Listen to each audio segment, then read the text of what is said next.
Hi guys, this is Connie, back for some more Connie Reads Charlotte's Web. I think we're on the final chapter. It's kind of exciting and it's kind of sad. This is chapter 22, titled A Warm Wind. And so Wilbur came home to his beloved manure pile in the barn cellar. His was a strange homecoming. Around his neck he wore a Medal of Honor. In his mouth he held a sack of spider's eggs. There is no place like home, Wilbur thought, as he placed Charlotte's 514 unborn children carefully in a safe corner. The barn smelled good. His friends, the sheep and the geese, were glad to see him back. The geese gave him a noisy welcome. Congratulations, they cried. Nice work. Mr. Zuckerman took the medal from Wilbur's neck and hung it on a nail over the pig pen, where visitors could examine it. Wilbur himself could look at it whenever he wanted to. In the days that followed, he was very happy. He grew to a great size. He no longer worried about being killed, for he knew that Mr. Zuckerman would keep him as long as he lived. Wilbur often thought of Charlotte. A few strands of her old web still hung in the doorway. Every day, Wilbur would stand and look at the torn, empty web, and a lump would come to his throat. No one had ever had such a friend, so affectionate, so loyal, so skillful. The autumn days grew shorter. Lurvy brought the squashes and pumpkins from the garden and piled them on the barn floor where they wouldn't get nipped on frosty nights. The maples and birches turned bright colors, and the wind shook them, and they dropped their leaves one by one to the ground.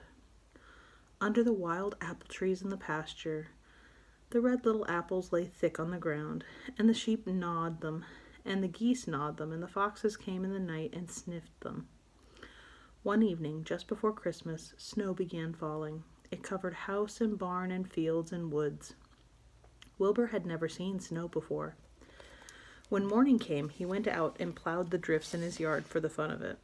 Fern and Avery arrived, dragging a sled. They coasted down the lane and out onto the frozen pond in the pasture. "Coasting is the most fun there is," said Avery. "The most fun there is," reported Fern, "is when the Ferris wheel stops and Henry and I are in the top car and Henry makes the car swing and we can see everything for miles and miles and miles."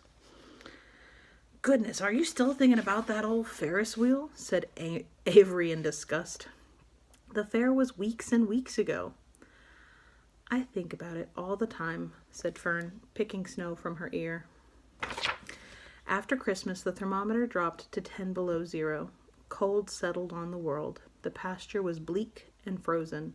The cows stayed in the barn all the time now, except on sunny mornings when they went out and stood in the barnyard to see the lee of the straw pile. In the lee of the straw pile. The sheep stayed near the barn too, for protection. When they were thirsty, they ate snow.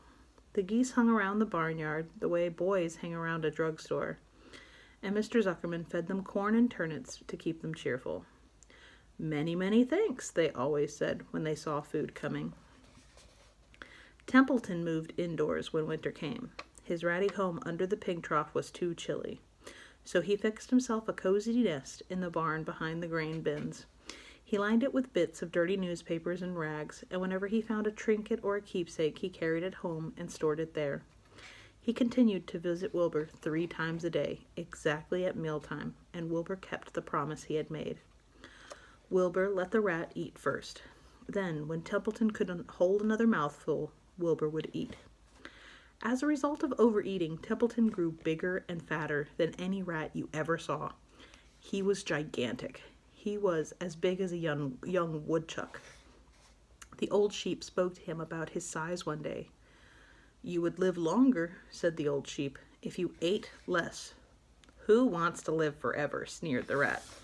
"I am actually a heavy eater, and I get untold satisfaction from the pleasures of the feast." He patted his stomach, grinned at the sheep, and crept upstairs to lie down. All winter, Wilbur watched over Charlotte's egg sack as though he were guarding his own children. He had scooped out a special place in the manure for the sack next to the board fence. On very cold nights he lay so that his breath would warm it. For Wilbur, nothing in life was so important as this small round object. Nothing else mattered. Patiently, he awaited the end of winter. Let's get the sentence again. Patiently, he awaited the end of winter and the coming of the little spiders. Life is always a rich and steady time when you are waiting for something to happen or to hatch. The winter ended at last. "I heard the frogs today," said the old sheep one evening. "Listen, you can hear them now." Wilbur stood still and crooked his ears. From the pond, in shrill chorus, came the voices of hundreds of little frogs. "Springtime," said the old sheep thoughtfully. "Another spring." As she walked away, Wilbur saw a new lamb following her. It was only a few hours old. The snows melted and ran away. The streams and ditches bubbled and chattered with rushing water. A sparrow with a streaky breast arrived and sang. The light strengthened. The mornings came sooner. Almost every morning there was another new lamb in the sheepfold. The goose was sitting on 9 eggs. The sky seemed wider and a warm wind blew. The last remaining strands of Charlotte's old web floated away and vanished. One fine sunny morning after breakfast, Wilbur stood watching his precious sack. He wasn't thinking of anything much. As he stood there, he noticed something move. He stepped closer and stared. A tiny spider crawled from the sack. It was no bigger than a grain of sand, no bigger than the head of a pin. Its body was gray with a black stripe underneath. Its legs were gray and tan. It looked just like Charlotte. Wilbur trembled all over when he saw it. The little spider waved at him. Then Wilbur looked more closely.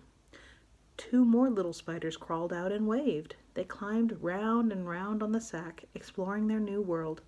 Then 3 more little spiders, then 8, then 10.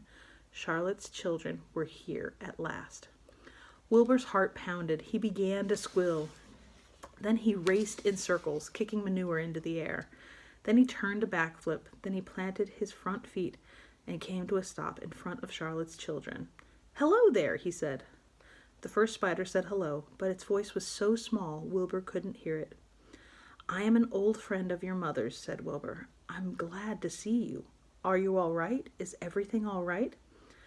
The little spiders waved their forelegs at him. Wilbur could see, the way they acted, that they were glad to see him. "Is there anything I can get you? Is there anything you need?" The spiders just waved. For several days and several nights they crawled here and there, up and down, around and about, waving at Wilbur, trailing tiny drag lines behind them and exploring their home. There were dozens and dozens of them. Wilbur couldn't count them, but he knew he had a great many new friends. They grew quite rapidly. Soon each was as big as a BB shot. They made tiny webs near the sack. Then came a quiet morning when Mr. Zuckerman opened a door on the north side. A warm draft of rising air blew softly through the barn cellar. The air smelled of the damp earth, of the spruce woods, of the sweet springtime. The baby spiders felt the warm updraft. One spider climbed to the top of the fence. Then it did something that came as a great surprise to Wilbur. The spider stood on its head, pointed its spinnerets in the air, and let loose a cloud of fine silk. The silk formed a balloon. As Wilbur watched, the spider let go of the fence and rose into the air. "Goodbye," it said as it sailed through the doorway. "Wait a minute," screamed Wilbur. "Where do you think you're going?" But the spider was already out of sight. Then another baby spider crawled to the top of the fence, stood on its head, made a balloon, and sailed away. Then another spider, then another. The air was soon filled with tiny balloons, each balloon carrying a spider. Wilbur was frantic. Charlotte's babies were disappearing at a great rate. "Come back, children," he cried. "Goodbye," they called. "Goodbye, goodbye." At last, one little spider took time enough to stop and talk to Wilbur before making its balloon. "We're leaving here on the warm updraft. This is our moment for setting forth. We are aeronauts, and we are going out into the world to make webs for ourselves." "But where?" asked Wilbur. "Wherever the wind takes us, high, low, near, far, east, west, north, south. We take to the breeze, we go as we please." "Are all of you going?" asked Wilbur. "You can't all go. I would be left alone, with no friends. Your mother wouldn't want that to happen, I'm sure." The air was now so full of balloons that the barn cellar looked almost as though a mist had gathered. Balloons by the dozen were rising, circling, and drifting away through the door, sailing off on the gentle wind.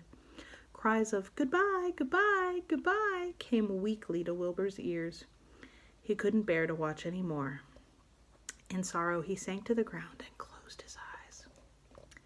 This seemed like the end of the world, to be deserted by Charlotte's children. Wilbur cried himself to sleep. When he woke, it was late afternoon. He looked at the egg sack. It was empty. He looked into the air. The balloonists were gone.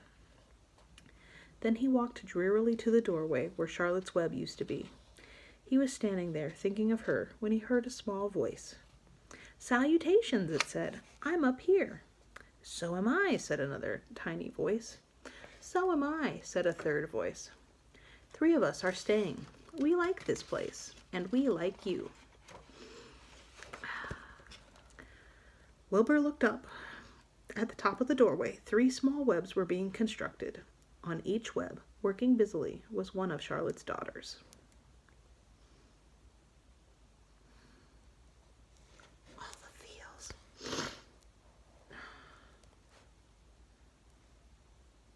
"Can I take this to mean," asked Wilbur, "that you have definitely decided to live here in the barn cellar? And that I'm going to have 3 friends?" "You can indeed," said the spiders. "What are your names, please?" asked Wilbur, trembling with joy. "I'll tell you my name," replied the first little spider, "if you'll tell me why you are trembling." "I'm trembling with joy," said Wilbur. "Then my name is Joy," said the first spider. "What was my mother's middle initial?" asked the second spider. "A," said Wilbur. "Then my name is Urania," said the spider. "How about me?" asked the third spider. "Will you just pick out a nice, sensible name for me? Something not too long, not too fancy, and not too dumb?" Wilbur thought hard. "Nellie?" he suggested. "Fine, I liked that very much," said the third spider. "You may call me Nellie." She daintily fastened her orb line to the next spoke of the web. Wilbur's heart brimmed with happiness. He felt that he should make a short speech on this very important occasion. "Joy, Urania, Nellie," he began, "welcome to the barn cellar. You have chosen a hollowed doorway from which to string your webs. I think it is only fair to tell you that I was devoted to your mother. I owe my very life to her.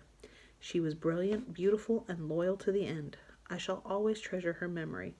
To you, her daughters, I pledge my friendship forever and ever." "I pledge mine," says Joy. "Ah, I do too," said Urania. "And so do I," said Nellie, who had just managed to catch a small gnat. It was a happy day for Wilbur, and many more happy, tranquil days followed. As time went on, and the months and the years came and went, he was never without friends. Fern did not come regularly to the barn any more. She was growing up, and was careful to avoid childish things like sitting on a milk stool near a pig pen. But Charlotte's children and grandchildren and great-grandchildren, year after year, lived in the doorway. Each spring there were new little spiders hatching out to take the place of the old. Most of them sailed away on their balloons, but always 2 or 3 stayed and kept up housekeeping in the doorway.